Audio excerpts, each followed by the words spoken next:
Halo, selamat malam. Assalamualaikum warahmatullahi wabarakatuh. Saya Nasya Beranti Agustin dengan NIM 23110502305. Saya di sini akan menjelaskan tentang 5 tips itu memilih software bisnis yang terbaik. Dan sini kita akan ada beberapa 5 tips yang mengetahui untuk meningkatkan efisien tentang software bisnis terbaik untuk meningkatkan efisiensi. Dan menurut saya itu saran untuk langkah yang tepat dan efektif itu meningkatkan penat dirangkum dari berbagai sumber. Pertama itu ada mengidentifikasi kebutuhan bisnis Anda secara spesifik. Begitu ada analisis proses bisnis. Langkah pertama adalah menganalisis secara menyeluruh proses bisnis. Dengan Anda identifikasi area mana yang perlu ditingkatkan atau dioptimalkan. Lalu, libatkan pemenang kepentingan dalam perusahaan Anda untuk memahami kebutuhan sebenarnya. Selanjutnya, misalkan, apakah Anda membutuhkan software untuk mengelola stok, keuangan, hubungan pelanggan, atau proyek? Daftar fitur atau yang diperlukan. Setelah menganalisis kebutuhan, buatlah daftar fitur spesifik yang Anda butuhkan dari software tersebut. Selanjutnya, prioritaskan fitur-fitur penting yang krusial bagi operasional bisnis Anda. Contohnya, jika Anda tidak bergerak di bidang penjualan, prioritaskan fitur-fitur penting yang krusial bagi operasional bisnis Anda. Contohnya, jika Anda bergerak di bidang penjualan, fitur seperti manajemen, inventaris, proses pemesanan, dan pelaporan penjualan mungkin sangat penting. Tentukan tujuan penggunaan software, apa yang ingin Anda capai dengan menggunakan software ini. Apakah untuk meningkatkan efisiensi atau meningkatkan kepuasan pelanggan? Yang menetapkan tujuan yang jelas akan membantu Anda memilih software yang tepat. Baik, yang kedua itu ada evaluasi fitur yang ditawarkan dan pertimbangkan integrasi. Kesesuaian fitur dengan kebutuhan.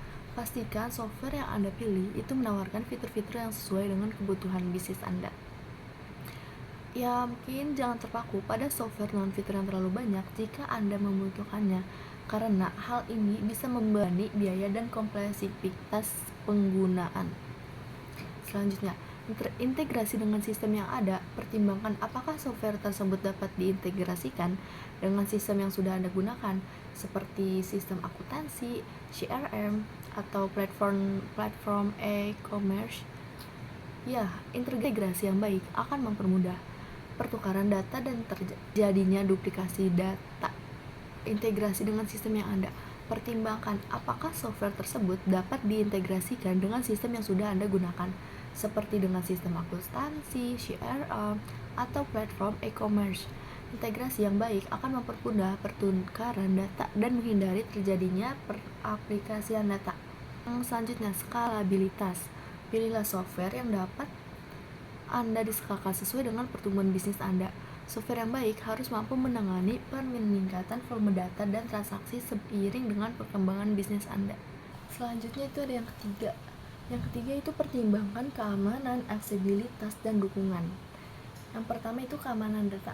Keamanan data, pastikan software yang Anda pilih memiliki fitur keamanan yang menandai untuk melindungi data bisnis Anda, seperti enkripsi data, autentikasi pengguna, dan kontrol akses. Tanyakan kepada vendor yang mengenai langkah-langkah keamanan yang mereka terapkan.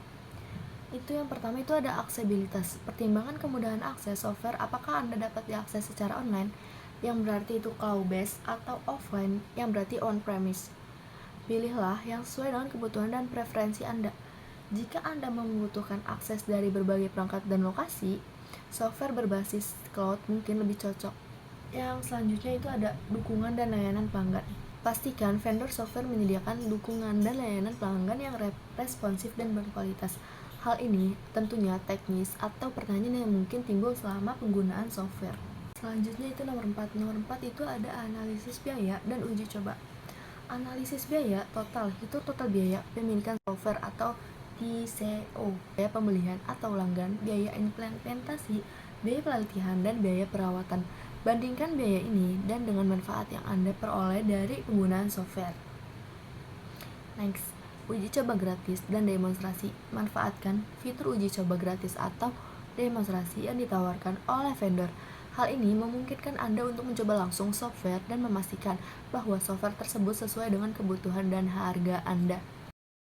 Oke, selanjutnya itu kita Yang kelima, itu ada tinjau reputasi vendor dan pertimbangkan kemampuan mobilitas.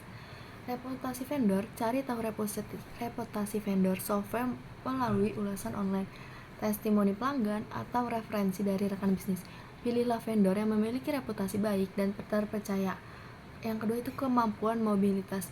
Jika bisnis Anda membutuhkan akses data dan fungsi software dari perangkat mobile, pastikan software tersebut mendukung platform mobil atau memiliki aplikasi mobil yang usernya friendly. Baik, dari materi aplikasi komputer bisnis mencakup berbagai sumber aspek penting dalam penggunaan teknologi untuk mendukung kesejahteraan bisnis. Dari sini, kita akan membahas beberapa 5 pokok bahasa yang sering dibahas meliputi.